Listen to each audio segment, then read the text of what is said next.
Mineral নন mineral আমাদের কিছু কিছু মেডিসিন আছে মিনারেল মেডিসিন বা অ্যান্টি মিনারেল মেডিসিন, আর এটা হলো নন মিনারেল। এটা মূলত আমরা মায়াজম যখন আলোচনা করব তখন এটাকে স্পষ্ট করে দেওয়া হবে। এই মিনারেল এবং নন মিনারেল, মিনারেল কথাটা হলো যৌনজ বা যৌন সংশ্লিষ্ট যা, আর নন মিনারেল হলো যা অযৌন বা যৌন সংশ্লিষ্ট নয়। এটা যদি আমরা মায়াজম দিয়ে হিসাব করি তাহলে কিন্তু আমরা খুব সহজেই পেয়ে যাই। যেমন আমাদের 4টা মায়াজম আছে, ছোরা, সিফিলিস, সাইকোসিস অ্যান্ড টিউবারকুলার, 4টা। এখন সিফিলিস, আপনাদের যখন প্রথম মায়াজম পড়িয়েছিলাম তখন আলোচনা করেছিলাম মায়াজমের উৎপত্তি বা উৎসের ইতিহাস পড়িয়েছিলাম, যে কিভাবে মানুষের শরীরে প্রবেশ করে বা এর কীভাবে সৃষ্টি হলো। তাহলে ওইখানে আমরা দেখেছিলাম যে সিফিলিস মায়াজম যৌন সংশ্লিষ্ট, যৌনতার থেকে আসে, অতএব এটা ভিনারাল। এবং সাইকোটিকও সিফিলিসের পরবর্তী একটা ধাপ এবং সেও যৌন সংশ্লিষ্ট, অতএব সেও ভেনারাল। তাহলে আমাদের সিফিলিস অ্যান্ড সাইকোসিস মূলত হলো ভেনারাল, মানে এরা যৌন সংশ্লিষ্ট মায়াজম বা যৌন সংশ্লিষ্ট রোগ বা রোগী বা দোষ বা দূষণ বা দূষিত, তার মানে যৌনতাদের সাথে সংশ্লিষ্ট আছে। কিন্তু ছোরা মায়াজম তার ভিতরে কোনো যৌনতা নেই, তার সৃষ্টির পিছনে কোনো যৌনতার ইতিহাস নেই। সেখানে কুচিন্তা কুমনন, যদিও সেই কুচিন্তার সাথে বা কুমননের সাথেও অনেক কিছু জড়িত আছে। সেই কুচিন্তার থেকে কুপ্রবৃত্তি, এই কুপ্রবৃত্তি নিয়ে গেছে মানুষকে যৌন দূষণে বা দূষিত জায়গায়, এবং সেইখান থেকে দূষিত হয়েছে যৌন দূষিত। অতএব আমাদের সিফিলিটিক এবং সাইকোটিক মায়াজম দুটো হলো ভেনারাল এবং টিউবারকুলার অ্যান্ড ছোরা এ দুটো হলো নন ভেনারাল। তাহলে আমরা আজকের মূলত একটা অ্যান্টি ভেনারাল ঔষধ আলোচনা করব, এবং খুব প্রথম শ্রেণীর ঔষধ, অত্যন্ত গুরুত্বপূর্ণ ঔষধ। জরাজীর্ণ মানব জীবন, মানব সমাজ, এখান থেকে মানুষকে তুলে আনার জন্য আমাদের কয়েকটা ঔষধ আছে খুব একান্ত অপরিহার্য, এবং স্রষ্টার আশীর্বাদ, মানব কল্যাণের নির্দেশনা বা দিক নির্দেশক বা মানব কল্যাণের সহায়ক এমন একটা মেডিসিন আমরা আলোচনা করব। কিন্তু মেডিসিনটা আলোচনা করতে গেলে আপনারা হয়তো বা যারা নবীন আছেন, যারা হোমিওপ্যাথির ক্রিয়াটা এখনও ভালো করে বুঝতে পারেন নাই বা ক্রিয়ার ফলাফলটা দেখতে পান নাই, তারা হয়তো বা একটু মনের ভিতরে প্রশ্ন আসবে। সেই প্রশ্নের যে সংশয় হবে বা সংশয়ের প্রশ্ন আসবে সেটা আমি আপনাদের বুঝিয়ে দেব। যেমন আমরা যখন এর আগে একটা ঔষধ আলোচনা করেছিলাম নেট্রামিউর, এই যে লবণ থেকে ঔষধ তৈরি হতে পারে, এটা কেমন জানি অবিশ্বাস্য মনে হয়, কিন্তু এর ফলাফল যদি দেখা যায় তখন বিস্মিত হতে হয় যে কির ভিতরে কি লুকিয়েছিল। ঠিক তেমনই আমাদের একটা ঔষধ আছে, শুনে কেউ হাসবেন না, প্রথমে পড়ার শেষে হেসেন, সেটা হলো সোনা, গোল্ড। সোনার থেকে ঔষধ তৈরি হয়। হয়তো বাইরে যারা হোমিওপ্যাথি জ্ঞান রাখেন না বা বিজ্ঞান সম্পর্কে যারা খুব বেশি জ্ঞান রাখেন না, তারা হয়তো হাসবে যে বেটা সোনা দুয়ে কি পানি খাও? হ্যাঁ, ধোয়া পানিতেও কাজ হয়, ধোয়া পানিতেও অনেক কিছু কাজ হয়, এটা বিজ্ঞান। তাহলে আমাদের সোনা, এখন যদি হোমিওপ্যাথি আমার এই অরাম মেটালিকাম ঔষধের নাম আপনারা সবাই জানেন, অরাম মেটালিকাম, এখন বলতেছে স্যার তাহলে এই যদি অরাম মেটালিকাম পরীক্ষা করি ওর ভিতরে কি সোনা পাওয়া যাবে? না, সোনার কোনো কণা পাওয়া যাবে না, পাওয়া যাবে এক শক্তি পাওয়া যাবে, যেটাকে বলা হয় ট্যাকিয়ান কণা, পদার্থের ক্ষুদ্রতম কণা, সর্বশেষ বিজ্ঞানের আবিষ্কার। সেই কণা পাওয়া যাচ্ছে হোমিওপ্যাথির ঔষধের ভিতরে। অতএব হোমিওপ্যাথির ঔষধকে যারা এতদিন হাসি রহস্য, নদীর পানি, সমুদ্রের পানি, টিউবওয়েলের পানি বলে উপেক্ষা করেছেন, তারা এখন লজ্জিত হবেন। কারণ বিজ্ঞান যত আগাতে থাকবে, হোমিওপ্যাথি তত তার চিরন্তনী সত্যকে সে প্রস্ফুটিত করবে, এবং বিজ্ঞান হোমিওপ্যাথির কাছে ঋণী হবে। বিজ্ঞান একসময় হোমিওপ্যাথির কাছে ঋণী হবে যে তুমি আরো 230-35 বছর আগে এই জিনিস তুমি অনুসন্ধান করে গেছো, এইটা নিয়ে চালিয়েছো, এইটা তুমি বাক্সের ভিতরে বন্দি করে রেখেছো, আমরা টের পাইনি, আমরা এতদিন বুড়ো কুচকেছি, আমরা হেসেছি, আমরা ভুরুকুটি করেছি। একসময় তারা লজ্জিত হবে, মাথা নত হবে তাদের হোমিওপ্যাথির কাছে। এই যে ট্যাকিয়ান কণা যে সৃষ্টি হয়েছে, এটাই তো বিশ্বের বিস্ময়, এবং সেটা হোমিওপ্যাথির ঔষধের ভিতরে লুকায়িত আছে। তারপরেও আর এক শক্তি আছে, যেটাও হোমিওপ্যাথি আলোচনা করে গেছেন, আমার হ্যানিম্যান আলোচনা করে গেছেন, সেখানেও একদিন আসতে হবে বিজ্ঞানকে। সেটা হলো ডাইনামিক অ্যাকশন। এই শক্তি সম্পর্কে একদিন আলাদা ক্লাস নেব। ডাইনামিক অ্যাকশন, কিচ্ছু দেখা যাবে না, ট্যাকিয়ান কণাও দেখা যাবে না, অথচ তার ভিতরে শক্তি আছে, সেই চৌম্বকীয় শক্তি, ঠিক আছে, যেটাকে ডাইনামিক অ্যাকশন বলা হয়। সেই ডাইনামিক অ্যাকশন লুকিয়ে আছে। তাহলে আমার এই অরামমেটের ভিতরে আপনারা ঠিক সোনা খুঁজে পাবেন না, সোনার জলকানি পাবেন না, কার্যে জলকানি পাবেন, এর ভিতরে সোনার কোনো কণা পাবেন না, এর ভিতরে ট্যাকিয়ান কণা পাবেন, এবং তার ভিতরেও আরও এক কণা পাবেন, সেটা হলো ডাইনামিক অ্যাকশন। তাহলে দেখেন হোমিওপ্যাথির শক্তি কোথায় নিহিত থাকে, কোথায় লুকিয়ে থাকে। তাহলে আমাদের সোনা দিয়েও ঔষধ তৈরি হয়। আচ্ছা, সোনা সাধারণত কীরকম রং? স্বর্ণালী, চিকচিক করে, জলকানি আছে, চাকচিক্য আছে, এটার মাধুর্য আছে, সৌন্দর্য আছে, এটার ভিতরে ঐশ্বর্য আছে, এটার মধ্যে সম্ভ্রান্ত বা সমৃদ্ধি বা আভিজাত্য আছে। এগুলো সাধারণত যার যত বড় মালা, যত বড় অলংকার, তার বোঝা যায় না ওবার আভিজাত্য ফ্যামিলির মেয়ে, আভিজাত্য ফ্যামিলির বউ, অভিজাত ফ্যামিলির বউ, ধনাঢ্য ব্যক্তি, একটা পরিচয় হয় উঁচু স্তরের, প্লাস তার সৌন্দর্য বর্ধন করে। সোনা দিয়ে যখন একটা কনে সাজানো হয় আর একটা কনের লাল শাড়ি পরাই কিছু অলংকার দিলাম না, আর অলংকারে অলঙ্করণকরণ যখন করা হয় তখন তার সৌন্দর্য বর্ধন হয়। তাহলে আমাদের সোনার ভিতরে কি হয়? চাকচিক্য আছে, জলকানি আছে, মাধুর্যতা আছে, সৌন্দর্যতা আছে, ঐশ্বর্য আছে, সম্ভ্রম আছে, সমৃদ্ধি আছে, সব কিছু মিলিয়ে একটা অভিজাতের জায়গা আছে, অভিজাত শ্রেণী। আমার অরাম মেটালিকাম সোনা দিয়ে যে ঔষধটা তৈরি হয় নাম হলো অরাম মেটালিকাম। এই অরাম মেটালিকামের রোগীটার ভিতরে একটা আভিজাত্য থাকে, তার পোশাক, তার চাল চলন, তার চিন্তা চেতনা, তার কথাবার্তা, তার ভাবসাব, তার মনের মাধুর্যতার ভিতরে সব কিছুর ভিতরে একটা আভিজাত্য সে রক্ষা করে চলে। আমার এই সোনাও তো আভিজাত্য রক্ষা করে চলে। একটা লোহার পাশে দিলে সে সেখানেও বসে সে উজ্জ্বল হবে না যে লোহা তোমার চেয়ে আমি অনেক মূল্যবান, তোমার চেয়ে আমি অনেক দামি, তোমার চেয়ে আমার অনেক উচ্চ দর, উচ্চ স্থান, উচ্চ আসন।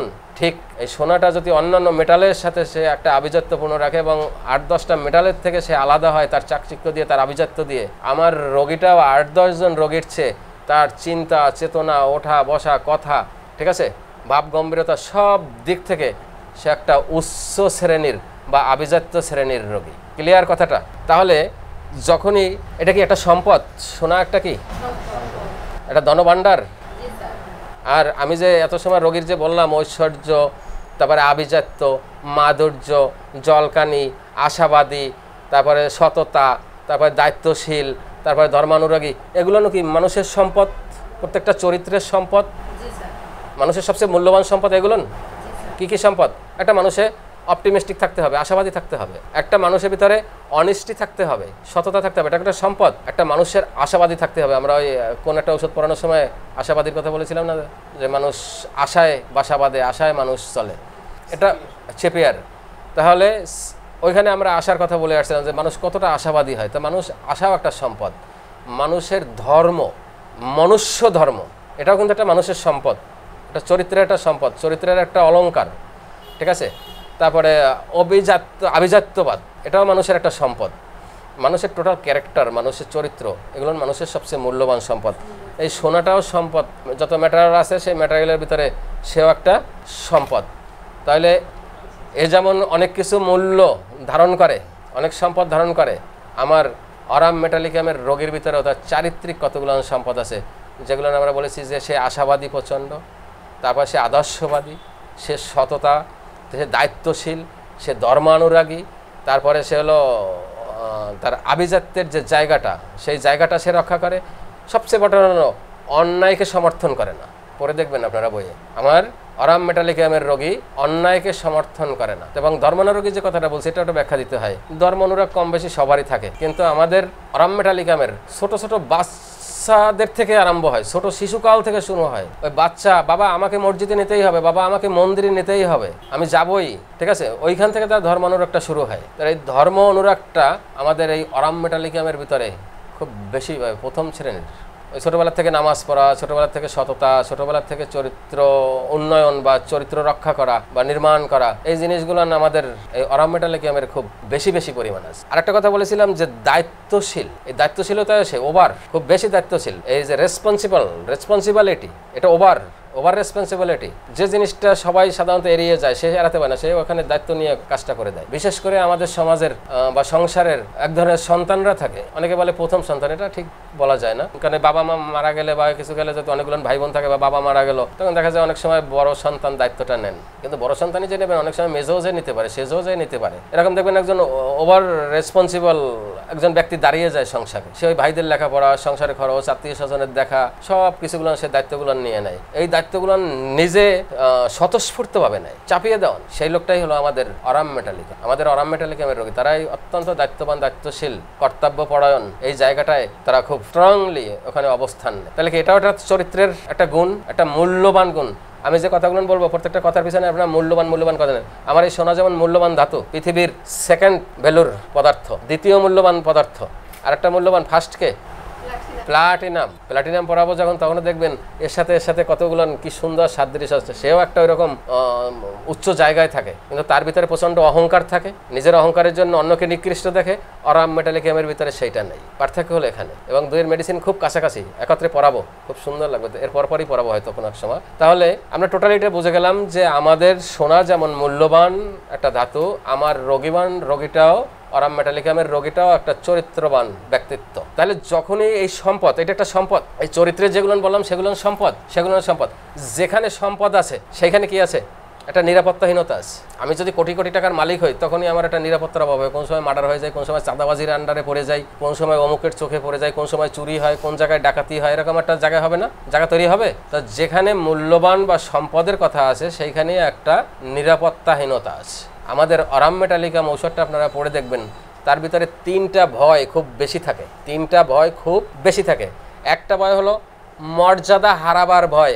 অরাম মেটালিকামের ভিতরে আমার এই সোনাটাকেও সম্ভবত এনে যে জুয়েলার্সের দোকানে কি সুন্দর মর্যাদা সম্পন্ন জায়গায় কত সাজাই এভাবে রেখে দিয়েছে।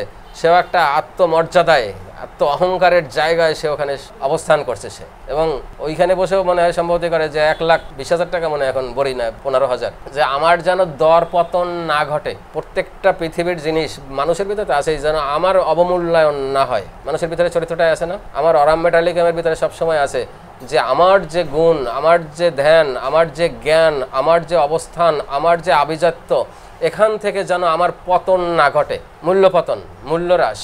তাহলে আমার সোনাও যেমন মূল্যহ্রাস চায় না যে আমার দরপতন ঘটুক, আমার এই সোনার অরাম মেটালিকামের রোগীটারও সবসময় চিন্তা থাকে যেন আমার অধঃপতন না হয়, আমার যেন পতন না ঘটে, আমার যেন স্খলন না ঘটে, আমার যেন মূল্যায়ন কম না হয়। সমাজে আমি যে অবস্থানে আছি এটাকে আরো গ্রো করব, জাস্ট আমি ডাউন হব না, পতন হব না। তাহলে মর্যাদা রক্ষার চেষ্টা আমাদের থাকে। তার মানে সর্বোচ্চ মান ধরে রাখার। আমার এই সোনাটাও সবসময় মনে হয় সম্ভবত ওই স্বর্ণকারের কাছে যখন পড়ে, তখন এও মনে হয় আল্লাহ করে যে আল্লাহ আমার ভিতরে যেন খাদ না মিশায়। 22 ক্যারেট দিয়ে যেন আমার 18 ক্যারেটে না নামিয়ে নিয়ে আসে। থাকে 18 ক্যারেটের স্বর্ণ হলে কি হয়? এর উজ্জ্বলতা কম হবে, মূল্য কম হবে। আমার 18 ক্যারেট, 21 ক্যারেট, 22 ক্যারেট, আর কোনো ক্যারেট নাই। আর একটা খাঁটি ক্যারেট আছে।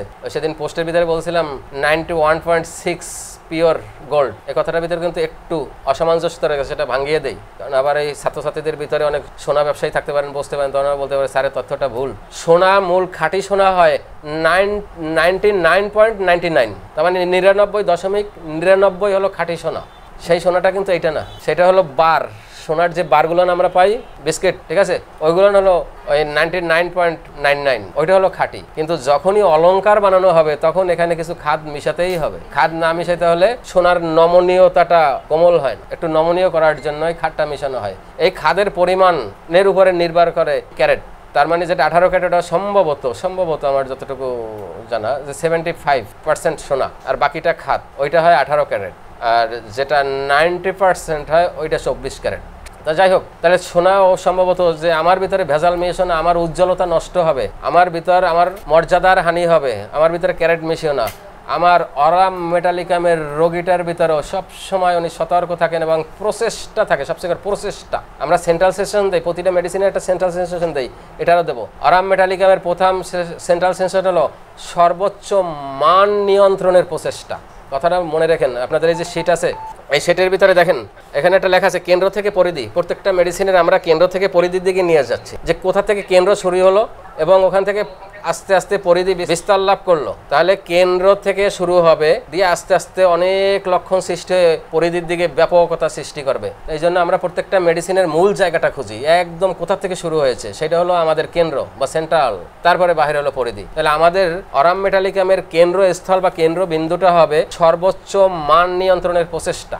এই সোনাটাও যখন নিজের সর্বোচ্চ মান মর্যাদা রক্ষা করতে চায়, আমার অরাম মেটালিকামের রোগীটাও বা রোগীরাও সবসময় তার যে এতক্ষণ যে বললাম আদর্শবাদী, সততা, দায়িত্বশীল, তারপরে আশাবাদী, তারপরে ধর্মানুরাগী যে কথাগুলো বলেছি, এই দিয়ে যে তার যে একটা নিজস্ব আভিজাত্যের জায়গাটা, চরিত্রের সেটআপের জায়গাটা, এইটাকে সবসময় মানটা নিয়ন্ত্রণ করতে চায় যেন মান পতন না ঘটে। তাহলে আমাদের অরাম মেটালিকামের রোগী সবসময় তার মনের ভিতরে ভাবে আমার এই ক্ষতিটা না হয়, আমার মর্যাদার হানি না হয়, আমার সম্পদের লস না হয়, আমার চারিত্রিক কোনো স্খলন না ঘটে। এই জায়গাটাকে সে ধরে রাখার সবসময় প্রচেষ্টা থাকে।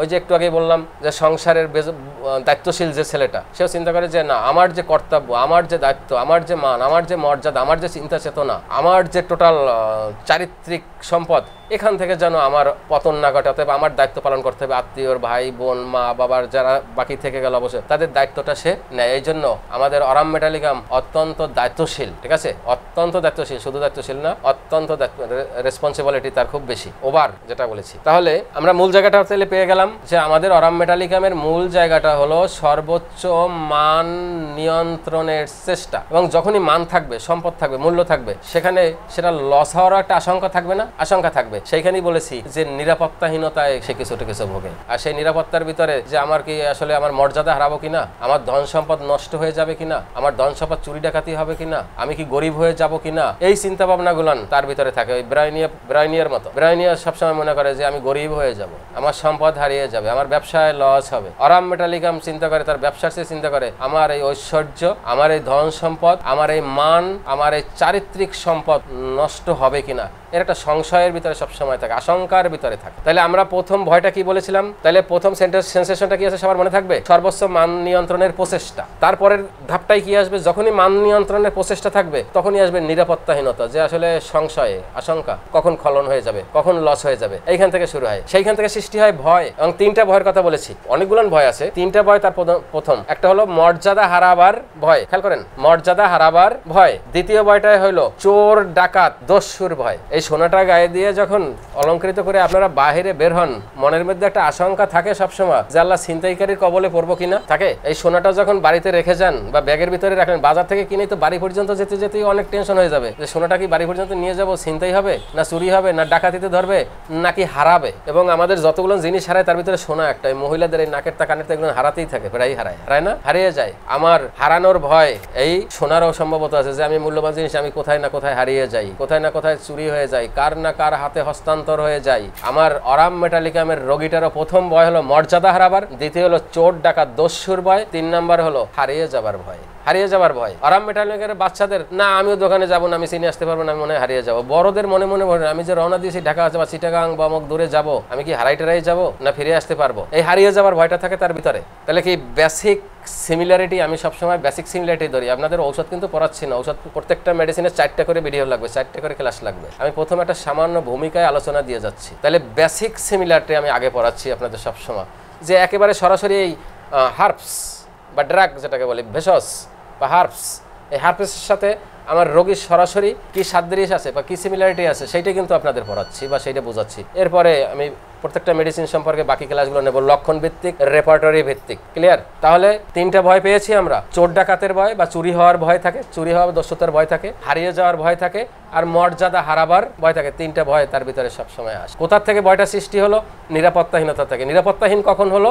যখন সে মান সম্পন্ন, মান মর্যাদা রক্ষা করেছে, সেই মানটাকে নিয়ন্ত্রণের চেষ্টা করছে, সেইখান থেকে সেই ভয়টা তার ঢোকে। ঠিক আছে? এই তাহলে আমরা একটা মানুষ পেলাম এতক্ষণ, অরাম মেটালিকামের একটা মানুষ পেলাম, এখনো সে রোগীতে পরিণত হয় না। রোগীতে পরিণত হলে তার একদম আকাশ থেকে পাতালের যে দূরত্ব বা তফাৎ, এরকম একটা অবস্থা হয়ে যাবে। তাহলে এতক্ষণ যে মানুষটারা আমরা আলোচনা করলাম, সে একজন আভিজাত্যপূর্ণ, জলকানিপূর্ণ, মাধুর্যপূর্ণ, সৌন্দর্যপ্রিয় বা সৌন্দর্যের, ঐশ্বর্যের, সম্ভ্রমের, সমৃদ্ধির এরকম একটা ব্যক্তি পেয়েছি। তার ভিতরে কি ছিল?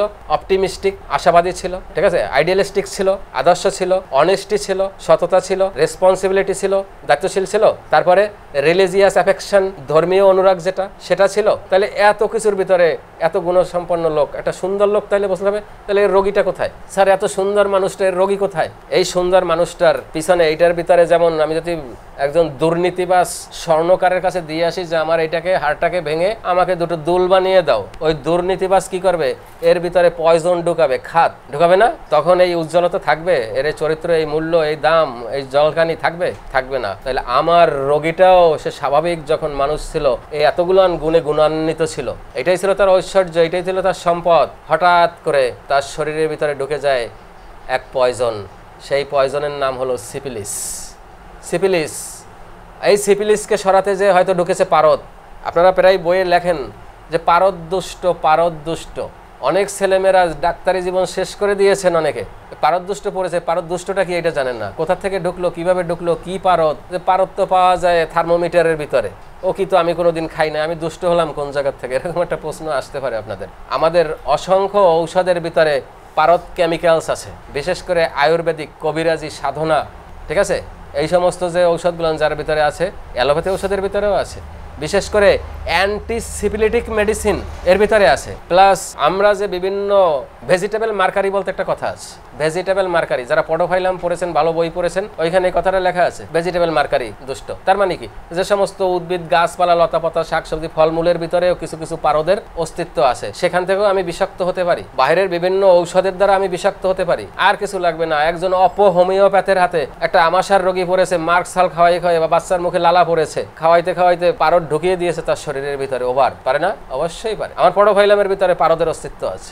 আমার মার্কারি গ্রুপের ঔষধের ভিতরে পারদের অস্তিত্ব আছে। তো সেগুলো যখন অপপ্রয়োগ করবো, তাহলে তো পারদ আমার অটোমেটিক আমার শরীরের ভিতরে ঢুকে যাচ্ছে। তাহলে আমি পারদ দূষণ হওয়ার জন্য আমার যথেষ্ট ক্ষেত্র আছে। আমার ভেজিটেবল, শাকসবজি, ফলমূল থেকে ঢোকার কারণ আছে, মার্কেটে বিভিন্ন প্যাথির, বিভিন্ন ঔষধের ভিতর থেকে ঢোকার আছে, আমার প্যাথির অপচিকিৎসার ভিতরে ঢোকার লাইন আছে, এবং সিফিলিস রোগে ভুগলে যে সমস্ত ঔষধগুলো ব্যবহার হয় তার ভিতরে পারদের অস্তিত্ব আছে, পারদের অস্তিত্ব আছে। দেখেন তাহলে মার্কসাল পারদ অ্যান্টিসিপিলিটিকের রাজা। তাহলে দেখেন যোগসূত্র এক জায়গা, সব যোগসূত্র সব এক জায়গায়। আবার সাধনা আয়ুর্বেদীরা তারা এই সমস্ত জায়গায় এই ঔষধগুলো ব্যবহার করে, এই সিফিলিটিকের জন্য, বিশেষ করে সিফিলিসের জন্য। তাহলে এই অ্যাকুইড সিফিলিসের জন্য যখন এগুলো ব্যবহার করে, তখন আমি কিন্তু পারদুষ্ট অটোমেটিক আপনি আমি হয়ে যাচ্ছি। তাহলে কে ঢুকালো এই সুন্দর সাজানো সংসার, সাধারণ মানুষ সাজানো উচ্চ দামি মানুষটার কে পতনে নামালো, কে রোগী করলো? হয় সিফিলিস, না হলে এই পারদ। আরো অন্যান্য কারণ আছে, সেগুলো ছোট কারণ, মূল কারণটা হলো এখানে। তাহলে যখনই এই সিফিলিস এবং পারদ, এটাকে বলেছিলাম এটাকে নষ্ট করার জন্য দরকার খাদ, আর আমার অরাম মেটালিকামের এই সুন্দর চরিত্রবান মানুষটাকে নষ্ট করার জন্য মূল শত্রু ছিল সেটা ওই খাদ। কি খাদ? সিফিলিস অথবা পারদের খাত। যখনই তার ভিতরে ঢুকেছে তখন সে ভেঙে গেছে। তার যে সাংগঠনিক যে চরিত্রটা ছিল, এতক্ষণ যে বলেছি যে গুণগুলো সবই তো সাংগঠনিক, এই সাংগঠনিক গুণটায় পতন ঘটা শুরু হলো, একদম ভেঙে তছনছ করে দিয়েছে। তবে সুবিধা আছে, সেই তছনছ করার ভিতরে সে যে দুশ্চরিত্রবান হয়ে যায় এটা খুব বলা যাবে না। আমাদের অনেক মেডিসিন আছে রোগীতে পরিণত হয়ে চরিত্র হারিয়ে দুশ্চরিত্রে চলে যায়, এটা দুশ্চরিত্রে না। তার মূল টেন্ডেন্সি থাকে যে আমার সম্পদ হারিয়েছি, আমার মূল্যবান জিনিস হারিয়েছি, আমি সবকিছু হারিয়েছি। এর থেকে তার ভিতরে একটা হতাশা আসে, ঠিক আছে? এই হতাশার থেকে শুরু হয় তার আস্তে আস্তে আস্তে আস্তে ডিপ্রেশন, তারপরে আসে তার সুইসাইড টেন্ডেন্সি, আত্মহত্যা। তাহলে এই অবসাদগ্রস্ত, অস্বস্তিবোধ এবং হতাশা সর্বশেষ আত্মহত্যার টেন্ডেন্সি, সবসময় আত্মহত্যা করতে চায়। এবং সবচেয়ে মজার একটা গল্প শুনবেন, আত্মহত্যার আমাদের দেশে অনেক প্রসেস আছে। যে কেউ রিভলভার দিয়ে গুলি করে, মাঝখানে আমরা ভিডিওতে দেখেছিলাম এক ধনাঢ্য ব্যক্তি নিজের মাথায় নিজে ভিডিও সামনে দিয়ে সব কথাটা বলে দিয়ে সে নিজের মাথায় নিজে গুলি করলো। আবার কেউ রেকর্ডে দেখি যে স্যার 2 পাতা ট্যাবলেট ঘুমের ওষুধ একত্রে খেয়েছি। আবার কেউ ঘটা করে যে দোকান থেকে দড়ি কিনে নিয়ে আসে। আবার কেউ চলে যায় এখান থেকে রেল ব্রিজে লাফ দিয়ে পরে ওখান থেকে, আছে না? আবার কেউ আছে ফ্যানের সাথে বা গাছের সাথে গলায় দড়ি দিয়ে মরে। আত্মহত্যার বিভিন্ন পদ্ধতি আছে, কেন হয় সেগুলো সেদিন বলেছিলাম। যে এগুলো হয়ে যায় তার ব্যক্তিত্ব, মায়াজম তার চরিত্র যে গঠন করে দেয়, তার যেদিকে টার্ন থাকে, যেদিকে প্রবণতা থাকে, সেই দিকে তাকে টেনে নিয়ে যায়, তুই গলায় দড়ি দে। যে গলায় দড়ি দিয়ে মারবে ওরে কোনো সময় বিষ খাওয়ানো যাবে না। আমাদের এই অরাম মেটালিকাম পদার্থটা কি সর্বোচ্চ মানের জায়গায় আছে, মর্যাদার জায়গায় আছে, উচ্চ মর্যাদার জায়গায়। তাহলে উচ্চ কথাটা আমি আগে বলেছি, সবসময় উচ্চ এবং মর্যাদা কথাটা ধরবেন এর প্রত্যেকটা লক্ষণের সাথে। উচ্চ মর্যাদা সম্পন্ন আমাদের অরাম মেটালিকাম যখন আত্মহত্যা করতে চায় এবং করে বসে যখন, বা চিন্তা চেতনা মনে মনে করে, সে কখনো বলে না যে আমি গলায় দড়ি দেবো, খুব কম। যদি অন্য মায়াজমের টেন্ডেন্সি থাকে তখন আমি বিষ খাবো, এরকম টেন্ডেন্সি নাই। সে কয় যাই উঁচু থেকে ঝাঁপ দেবো, লাভ দিয়ে মারা যাবে। আপনাদের এই সিটের ভিতরে একটা ছবি আছে, দেখেন একটা দেয়ালে ছেলে সুইসাইড করছে, এটা কিন্তু বাস্তব ছবি, এটা বাস্তব ছবি। কালকে আমি সুইসাইড স্কোয়ারে এসে সার্চ দিলাম, যারা লাফিয়ে পড়ে মৃত্যু, আশ্চর্য হয়ে যাবেন যে কত ভিডিও আছে, ভিডিওগুলো ধারণ করে রাখছে যারা উপর থেকে 5 তলা 10 তলা থেকে। এর ভিতরে একটা আছে 10 তলা থেকে মেয়ে লাফ দিয়ে পড়েছে, সেটা আমি দেই না, যেটা অত্যন্ত মর্মান্তিক, এটা দেওয়া ঠিক হবে না। একদম 10 তলা থেকে লাফ দিয়ে পড়ে রাস্তায় একদম সব ছিন্ন ভিন্ন হয়ে একদম চ্যাপ্টা হয়ে গেছে। তাহলে আমার দেখেন কত নির্মম মৃত্যু। এর চেয়ে আর একটু শান্তিদায়ক মৃত্যু না যদি গলায় দড়ি দেয়, বা একটু বিষ খায়, বা একটু কারেন্টটাকে ধরে বসলো বিদ্যুৎ শক হয়ে, এর চেয়ে কষ্টকর কম।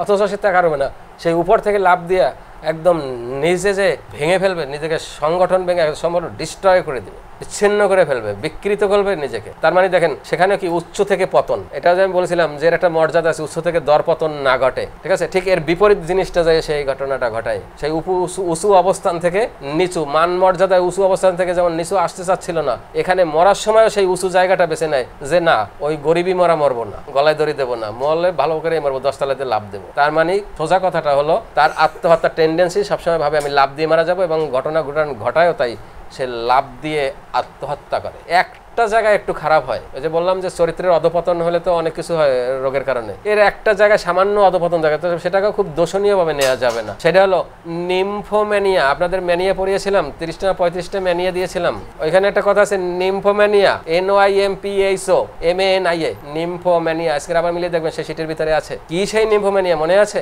মনে নেই? জড়িয়ে ধরতে চায়, আঁকড়ে ধরতে চায়, অন্যকে আঁকড়ে ধরতে চায়। তার মানে নিম্ফোম্যানিয়ায় যখন চলে যায় তখন একজন মানুষ আসলো তাকে জড়িয়ে ধরে। আমাদের হায়োসিয়ামাসের ভিতরে আছে, তবে সেটা চারিত্রিক দোষের জন্য, সেক্সুয়ালিটির জন্য। কিন্তু এর নিম্ফোম্যানিয়া সম্পর্কে এরকম সহজে কিছু খুঁজে পাই নাই আমি, যে এর এই নিম্ফোম্যানিয়াটা বা জড়িয়ে ধরা বা আঁকড়ে ধরতে চায় কেন। আবার এই সোনাটাও কিন্তু যখন গলায় পরে খুব সুন্দর আঁকড়ে ধরে না, আঁকড়ে ধরে সৌন্দর্য বাড়ায়। তাহলে এই আঁকড়ে ধরতে চায় বা জড়িয়ে ধরতে চায় নিম্ফোম্যানিয়া, এই লক্ষণটাও খুব ভালো। তবে সেটা একটু লাস্ট স্টেজের দিকে যায় রোগীগুলো, যখন একেবারে তার পতন অবস্থায় চলে যায়, সেখানে চলে যায়। তাহলে আপনারা সাধারণ সাধ্যে সেটা পেয়ে গেছেন।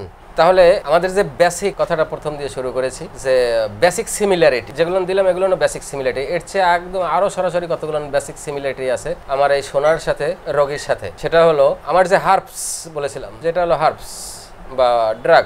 আমার এই যে সোনা, সোনা কি অতি মূল্যবান এবং ঐতিহ্যের আভিজাত্যের প্রতীক। তাহলে আমরা সরাসরি রোগীটার কি দেখলাম, সেও তার মূল্যবোধে এবং তার আভিজাত্যে এবং তার সাম্প্রদায়িকতা, তার পোস্ট পজিশন, তার চিন্তা চেতনা, তার কথাবার্তা, সবকিছুর ভিতরে তার মূল্যবোধ এবং আভিজাত্যটা ধরে রেখে। আপনি আপনার রোগী লিপিতে রোগীর নাম লিখেছেন আবুল কালাম আজাদ, ধরে নিলাম। যদি আমার এই আবুল কালাম আজাদ সাহেব যদি আমার অরাম মেটালিকামের রোগী হয়, তাহলে মন খারাপ হয়ে যাবে। স্যার ওই পিছনে তো আলহাসটা লিখলেন না। খেয়াল করেন কথাটা, হোমিওপ্যাথি চিকিৎসা করতে হলে কত বিচক্ষণ হতে হবে। আমি নিজে ধরা পড়েছি ভাবে, কয় স্যার আমি তো আলহাস দিয়ে বলছিলাম, আলহাস অমুক, কিন্তু আপনি তো আলহাসটা লিখলেন না। আছে আমাদের সমাজে এরকম লোক, ঠিক আছে? কথাটাকে খুব গৌরবের সহিত নেবে। বংশ লেখে চৌধুরী মোহাম্মদ আবুল কালাম আজাদ, যদি কারণে আপনি ওর নামটায় চৌধুরী না লিখে দেন, সে মনক্ষুণ্ণ হবে, ঠিক আছে?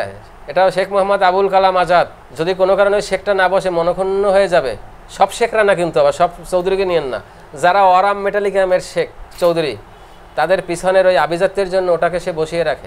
নামের আগে এরকম আলহাস, ওরকম চৌধুরী, ওরকম হাওলাদার, ওরকম শেখ, ওরকম সৈয়দ, এই কথাটা ওনারা বসিয়ে খুব তৃপ্তি পান।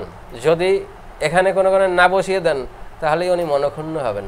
অতএব আপনার রোগী দেখতে দেখতে নামের সময় যদি দেয়, আর যদি জিজ্ঞাসা করেই বসে একটু বিমর্ষভাবেই, যে স্যার আমি তো নামটা বলেছিলাম আলহাস মোহাম্মদ অমুক, আপনি তো আলহাসটা দিলেন না। এবার ঔষধ যা দিয়েছেন রেখে দিয়ে আবার নতুন ঔষধ বানান অরাম মেটালিকাম, তার আভিজাত্যের জায়গা টিকিয়ে দেন।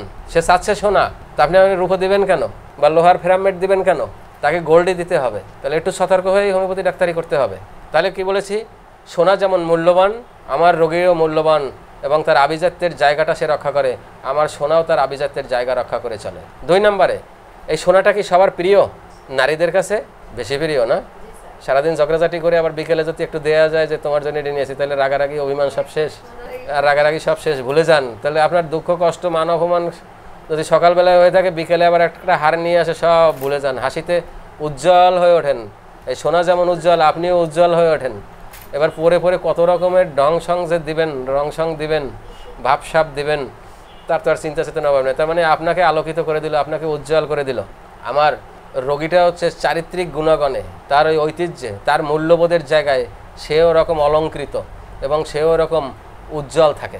আবার এই সোনাটা যদি আপনার কোনো কারণে হারিয়ে যায়, এই যে দিল এতক্ষণ যা হলো, উজ্জ্বল হলেন, এই সোনাটা যদি হঠাৎ করে লস হয়ে যায়, চুরি হয়ে যায়, হাতে হাতে ডাকাতি হয়ে যায়, বা আবার ওই স্বামী নিয়ে জুয়া খেলতে নিয়ে যায়, তাহলে কি হবেন? আপনি বিষাদিত হবেন, অবসন্ন হবেন, দুঃখিত হবেন, আনন্দহীন হবেন, হয়ে একেবারে আপনি শেষ। মনে হয় যেন আপনার এক বিশাল দুঃখ মেঘছায়া আপনাকে লেপে দিয়েছে। তাহলে এই সোনায় হাসি ফুটালো, আবার এই সোনায় আপনাকে মেঘছায়ায় লেপে দিল। আমাদের রোগীটারও ঠিক একেবারে ওই রকম ঘটনা। তার হাসি খুশি আনন্দের জীবন, চরিত্রের জীবন, ঐতিহ্যের জীবনটাকে হঠাৎ করে ওই যে বললাম পারদ আর সিপিলিস এসে তার সব আনন্দ, খুশি, চিন্তা, চেতনা, ধর্নাঢ্যতা সব কুরে কুরে খেয়ে তাকে অবসাদগ্রস্ত করে দিয়েছে, বিষণ্ণ করে দিয়েছে, হতাশাগ্রস্ত করে দিয়েছে। এমন হতাশায় নিপতিত করেছে যে বেঁচে থাকাকে তার এখন সবচেয়ে কষ্ট হচ্ছে। এই জন্য সে আত্মহত্যা করতে চায় সবচেয়ে কঠিন জায়গায়। এমন রোগীতে পরিণত করেছে, এমন বিমর্ষ করেছে যে পৃথিবীকে আর ভালো লাগে না, পৃথিবীতে আর টিকে থাকার কোনো স্থান নাই বা থাকার জায়গা নেই। এর চেয়ে মৃত্যু আমার কাছে শ্রেয়। তার মানে চিন্তা করা যায় যে কতটা অধঃপতনে ঘটিয়ে দিয়েছে। বেঁচে থাকার আনন্দকে নিরানন্দ করে দিয়ে মৃত্যুকে শ্রেয় বলে, তার মানে অন্ধকার। অন্ধকার জায়গা, কষ্টের জায়গা, পাপের জায়গা, অদেখা জায়গা, অনিশ্চিতের জায়গা, সেখানে নিজেকে ঢেলে দিচ্ছে, সেখানে নিজেকে সঁপে দিচ্ছে। তার মানে কত বড় পতনটা ঘটে। আজকের আমার বাংলাদেশের সোনার দাম 1,50,000 টাকা বড়ি, কোনো কারণে যদি দৈব দুর্ঘটনার কারণে যদি 10,000 সে আগের মতো 15,000 20,000 টাকায় বড়ি আসে, এর সেই দর পতন আর কিছু আছে? সোনার দোকানদারকে কি হবে? সোনার দোকানদাররা সব স্টক করে মারা যাবে। দর পতন ঘটে যায় আমার অরাম মেটালিকামের রোগী। এই জন্য সে নিজেও কেউ ধরে রাখতে পারে না, এই জন্য ওই সুইসাইডের কাছে আত্মসমর্পণ করে দেয়, সারেন্ডার করে দেয় সুইসাইডের কাছে। আচ্ছা, তাহলে দুটো বললাম পরপর। 3 নাম্বারটা যদি আমি সোনা আভিজাত্য এবং উঁচু স্থান। আভিজাত্য মানে উঁচু স্থান, আভিজাত্য মানে হলো উঁচু স্থান। আমরা যে আভিজাত্য প্রিয়, তাদের আভিজাত্যের ওর অভিজাত বিল্ডিং, ওই অভিজাত শ্রেণী, ওই সে এত দামের গাড়িতে চলে, তার মানে উঁচু স্থান, উঁচু জায়গা, উঁচু অবস্থান। আমাদের অরাম মেটালিকামের রোগী এখানে সেও দুটো উঁচু জায়গা পেয়েছে। তার সমাজের উচ্ছ্বাসনে বসবাস, উচ্ছ্বাসনে চিন্তা চেতনা, উচ্ছ্বাসনে আচার আচরণ, উচ্ছ্বাসনে চলাফেরা, আবার পতনটা ওই আত্মহত্যাটাও ঘরে হলো ওই উচ্চ জায়গা থেকে, যেটা আগে বলে আসছে, উচ্চ জায়গা থেকে। তার মানে উচ্চতার একটা জায়গা আছে এদের, তার দরের একটা জায়গা আছে। 4 নম্বরে যদি আমরা বলি, ঠিক আছে, এই সোনার মূল্য যে এত কেন হলো, এর কতটা উপযোগিতা? পড়লে কি আমার স্বাস্থ্য বড় হয়, মোটা হয়? পড়লে কি অনেক রোগী হয়ে যায়? কোনো কিছু হয় না। হলে কি খুব শিক্ষিত জ্ঞানী বা এরকম বড় কোনো সাধক হয়ে যায়? তা না। তার মানে এর একটা উপযোগিতা আছে পদার্থের, যে এই মোবাইলটাতে দিয়ে আমি সারাদিনে কয় টাকা ব্যয় করলাম, কত আয় করলাম, কত টাকা উপযোগিতা পেলাম, একটা উপযোগিতা আছে প্রত্যেকটা পদার্থের। এই স্বর্ণের উপযোগিতার চেয়ে তার বাজার দর বেশি। এখন তো আমাদের জীবন বাঁচাতে লাগে না, সৌন্দর্য বর্ধনে একটুটা লাগে, মান মর্যাদা অহংকারের পিছনে একটু লাগে। তাহলে যে উপযোগিতা সৃষ্টি হয় তার চেয়ে কিন্তু তার মূল্য বেশি। অবশ্যই এটা আবার অন্যদিকে আলোচনা নিতে গেলে তখন আবার অর্থনীতির সাথে বাংলাদেশ ব্যাংকের আলোচনা করতে হয়, বাংলাদেশ ব্যাংকের বোর্ডের সাথে আলোচনা করতে হয়, সেদিকে আমরা যাব না। যাই হোক, আমি সোজা বলেছি তার উপযোগিতা, তার মানে ব্যবহারের যে উপযোগিতা, তার চেয়ে এর মূল্য বেশি, এবং সেটা সে রক্ষা করে চলতে চায়। আমাদের অরাম মেটালিকামের রোগীরও নিজের মূল্যবোধ, নিজের আচার আচরণ, নিজের বিত্ত বৈভব রক্ষা করার প্রচেষ্টায় সবসময় মগ্ন থাকে। সবসময় চেষ্টাটাই থাকে যে না, আমার যে মূল্যবোধ আছে, আমার যে বিত্ত বৈভব আছে, আমার যে উচ্ছ্বাসন আছে, আভিজাত্য আছে, সেটাকে আমার রক্ষা, এটাকে নার্সিং করে সবসময়। তাহলে এর সাথেও আমার ভেষজের সাথে আমার বেসিক সিমিলারিটি রয়ে গেছে। এই সোনা কালো হোক, দল হোক, শ্যামলা হোক, সবার শরীরে যে কি হয়, জড়িয়ে থেকে কি হয়, তাকে আনন্দিত করে, তাকে একটু সৌন্দর্য বর্ধন করে, বিশেষ করে তাকে জড়িয়ে ধরে একটা আলাদা একটা ঝলকানি সৃষ্টি হয়, যে কি সুন্দর দেখা যাচ্ছে। আবার কিছু কিছু খাঁটি সোনা হলে তো একটু চিকচিক করে, আরো সুন্দর লাগে। আমাদের সিফিলিটিক গ্রুপের রোগীদের বলা আছে, সিফিলিটিক রোগীদের শরীরে তৈলাক্ত থাকে, বার্নিশ করা থাকে, উজ্জ্বল থাকে, চকচক করে, ওর সাথে যদি আরো পরে আরো চকচক করে সুন্দর। তাহলে জড়িয়ে থাকা, মানব দেহে বিশেষ করে নারী দেহে জড়িয়ে থাকে, জড়িয়ে থেকে তার সৌন্দর্য বর্ধন করে। আর ওই একটু আগেই যে বললে আসলাম, নিম্ফোম্যানিয়া, সেও কি জড়িয়ে থাকে, জড়িয়ে ধরতে চায়। এই সোনাও যেমন চায় যে আমাকে এখানে সেখানে ফেলে না দিয়ে তুমি একটু গলায় পড়ো, তুমি একটু নাকে পড়ো, তুমি এখানে একটা নথ পড়ো, তুমি একটু কানে পড়ো, তুমি একটু হাতে আংটিতে পড়ো, এখানে পড়ো, কত রকমের ব্যবহার তার আকাঙ্ক্ষা থাকে যে আমাকে সর্বোচ্চ ব্যবহারটা করো। জড়িয়ে থাকা, আমাদের নিম্ফোম্যানিয়াও জড়িয়ে থাকতে চায় বা জড়িয়ে ধরতে চায়। সর্বশেষ আরেকটা লক্ষণ দিয়ে শেষ করি, এর বেসিক সিমিলারিটি। আয়ুর্বেদ চিকিৎসা তো জানেন, আজকের সার্চ দেবেন মোবাইলে, আয়ুর্বেদে একটা ঔষধ আছে মকরদস, নাম শুনেছি আমরা, না চিনি এমন কোনো মানুষ নেই, হয়তো নতুন জেনারেশন চিনে না। মকরদস বলতে একটা খুব মূল্যবান ঔষধ আছে তাদের আয়ুর্বেদ শাস্ত্রে, সাধনা শাস্ত্রে, কবিরাজি শাস্ত্রে। সেই মকরদস কোথায় ব্যবহার হয় জানেন? রোগীর জীবন যখন রোগে জটিল করে তোলে, জীবনকে পতিত অবস্থায় ফেলে দেয়, সেইখান থেকে তুলে আনার জন্য সেই মকরদস ব্যবহার করে। বেশ দামি ঔষধ মকরদস। সেই মকরদসের উৎস কি জানেন? তৈরির ম্যানুফ্যাকচারিং কি? ম্যানুফ্যাকচারিংটা জানেন? প্রথমে হলো গোল্ড, সোনা। এই জন্যই ঔষধের মূল্য এত বেশি। এখানে কেউ আছেন নাকি যে সোনার অরাম মেটালিকামের মাদার টিংচার খাবো? এর মাদার টিংচার পাওয়া যায় না কিন্তু। আর বাঙালি কোনো কোম্পানি যদি মাদার টিংচার বানাই থাকে তাহলে মনে করবেন ও শুধু পানি আর অ্যাসিড, এই স্পিরিট, আর কিছু নেই। ঠিক আছে, তাহলে সেই মকরদস তৈরি হয়, সেই ঔষধটা হলো এই সোনা। শুধু সোনা নয়, আরো দুটো জিনিস সেখানে তারা যোগ করেছে মকরদসে, সেটা হলো সোনা, পারদ এবং গন্ধক। কি মহা শান্তি! একজন অরাম মেটালিকাম, আর পারদ দিয়ে কি হয়? হোমিওপ্যাথি। মার্কসল, গন্ধক দিয়ে কি তৈরি হয়? সালফার। সালফার সোরার রাজা, আর মার্কসল সিফিলিটিকের রাজা, আর সোনাও সিফিলিটিকের রাজা বা রানী। তাহলে দেখেন 2-3 মহাশক্তিধর পদার্থ, সেই দিয়ে আয়ুর্বেদ তৈরি করছে মকরদস। এখন আমাদের খুঁজতে হবে যে সোনা, অরাম মেটালিকাম, আমার মার্কসল, আমার সালফারের ভিতরে কোনো সাদৃশ আছে কিনা। আয়ুর্বেদ কি করে মিশালো? মিশিয়ে দিতে তারা এই মকরদস, তার মানে জীবনের পতিত অবস্থা থেকে তুলে আনার জন্য যত ওষুধ তৈরি হয়, আমার এই তিনের ভিতরে কোনো সাদৃশ আছে কিনা, এটা নিয়ে আলাদা একটা ক্লাস করাবো, এবং মজা সেখানে। তাহলে হোমিওপ্যাথি যদি আপনি এভাবে গুছিয়ে নিয়ে পড়তে পারেন, তাহলে আলাদা একটা জ্ঞান আপনার তৈরি হবে। এখন চিন্তা করছেন স্যার আমি হোমিওপ্যাথি, আমি আয়ুর্বেদের ধরবো না, মকরদস কি আমার খোঁজারও দরকার নেই, তাহলে আপনি এই জ্ঞানটা থেকে আপনি পিছিয়ে যাবেন। ঠিক আছে, আমার দেখতে অসুবিধা কি? দেখতে আমার অসুবিধা কি যে তারা কি করলো, কিভাবে হলো, তাহলে আমার সাথে সাদৃশ্য, এবং আমরা তো অবশ্যই তাদের চেয়ে উন্নত। কিসের থেকে? পোটেনডাইজ থেকে আমি বলেছি, একক এবং পোটেনডাইজ থেকে আমরা উন্নত হয়ে গেছি। আচ্ছা যাই হোক, তাহলে আয়ুর্বেদের রোগী যখন রোগের জটিলতায় পতিত অবস্থায় পড়ে যায়, মানে একদম নিঃস্ব অবস্থায় পড়ে যায়, আর ওখান থেকে তোলা যাবে না, কোনো ঔষধে ধরছে না, তখন এই মকদ্দাস হলো তাদের ঔষধ। যেমন আমি সেদিন আপনাদের কার্বোবেস পড়াশোনা সঞ্জীবনী সালসা, জীবনী সংজীবনী সালসা, জীবনের পতন অবস্থার ঔষধ, ঠিক তাদের মকদ্দাসটা হলো এরকম। আমার হোমিওপ্যাথিরও, আমি মনে করি হোমিওপ্যাথিরও সে মকদ্দাস, জীবন পতন অবস্থা। ওই যে আত্মহত্যা করতে চায়, মরণের নেশা যাকে পেয়ে বসছে, জীবনের সমস্ত সুখ শান্তি আনন্দ ফুর্তি চিন্তা চেতনা ধনভাণ্ডার সবকিছু শেষ করে দিয়ে মৃত্যুর কাছে সঁপে দেয়, সে রোগটা কত বড় রোগ এটা চিন্তা করতে হবে। সেইখান থেকে ফিরিয়ে আনতে হলে আমার এই হোমিও মকদ্দাসের প্রয়োজন, আমার এই অরাম মেটালিকামের প্রয়োজন আত্মহত্যার জন্য। এবং আত্মহত্যার রোগী কতগুলো যে ফেরত দিয়েছি, আপনাদের একটা গল্প বলেছিলাম যে এক ছাত্রী একটা রোগী নিয়ে আসছিল, এই সার্ভাইকাল ওইখান থেকে ডিসপ্লেস হয়ে গেছে, ক্ষয় ধরে গেছে, গলায় দড়ি দিয়েছে দুইবারই ধরা পড়ে গেছে, দুইবার না তিনবার দিয়েছে, তিনবারই ধরা পড়ে গেছে। কিন্তু ওই যে গলায় দড়ি দিয়ে ঝুলে পড়েছে, ওই অ্যাকশনের জন্য ওইখানে ঘষা লেগেছে, আঘাত লেগেছে, সেখানে ওইখানে অস্থি ক্ষয় দেখেছে, বোন ক্যারেজ। এই রোগীটাকে সে সবসময় তাকে পাহারা দিয়ে রাখতো, একের পর এক, একজন ঘুমাতো আর একজনে পাহারা দিত ওকে, যে কখন আত্মহত্যা করে বসে। তো এখানে আসার পর রোগীলিপি করে দেখলাম যে সে তো আমাদের সোনা চায়, তখন ঔষধ দিলাম যে 15 দিন 1 মাস পরে আবার একটু দেখা দিবেন। তারপরে উনি যাওয়ার সময় শুধু এটুকু বললো যে 15 দিন বাঁচবো তারপরে তো আসবো আপনার কাছে। আমি ছোট্ট একটু হাসি দিয়ে বলেছিলাম যে সেটা আমার হোমিওপ্যাথি তোমাকে টিকিয়ে দেবে, তুমি যদি 1-2 ডোজ খেতে পারো, 24 ঘন্টা সময় দিতে পারো, ইনশাল্লাহ তুমি আর সুইসাইড চিন্তাও করতে পারবে না। এবং সে একসময় চেম্বারে এসে সে বলছিল, স্যার জীবনটা যে মিথ্যার কাছে সঁপে দিয়েছিলাম, পাপের কাছে, অন্যায়ের কাছে, এখন আমাকে কেউ মরার কথা শুনলেও আমার ভয় লাগে। ঔষধ ছিল আমার এই আরাম মেটালিকাম। এরকম অসংখ্য গল্প আছে। তাইলে এই সোনা সেই মৃত্যু অবস্থায় তাকে ঝলকিয়ে দেয়, আপনার সাথে ঝগড়াঝাটি করে বিষণ্ণ করে সারাদিন করে দিয়ে চিন্তার ভিতরে রেখে সন্ধ্যার পরে, যেমন একটু আগে বললাম, সন্ধ্যার পরে যদি একটা হার নিয়ে আসে যে দেখো তুমি চোখ বোঝো, তোমার জন্য একটাই নিয়ে আসছে, সেই অভিমানী বা দুঃখিত মেয়েটা যে বাবার বাড়ি যাবে ব্যাগটা গুছাইয়েই রাখছে সব, তাকেও যদি একটা হার আনা দেওয়া হয়, সুন্দর করে একটা হাসি দিবে না? সারাদিনের বিষাদ, সারাদিনের দুঃখ, সারাদিনের কষ্ট, সারাদিনের বিষণ্ণতা সব এদি একটা জলকাইয়া হাসি দিয়ে উঠবেন না, তুমি পরিয়ে দাও গলায়। তাহলে ওই বিষণ্ণতা থেকে যেমন এ খুব দ্রুত তুলে আনতে পারে, আমার অরাম মেটালিকামও ওই মৃত্যু ছায়াকে মুছে দিয়ে তাকে জীবনের আনন্দের জায়গায় ফিরিয়ে আনতে পারে। এ পর্যন্ত থাক, দ্বিতীয় ক্লাসে লক্ষণ ভিত্তিক আপনাদের পড়াবো এবং রেপার্টরি ভিত্তিতে পড়াবো। সবাই ভালো থাকেন, আল্লাহ হাফেজ।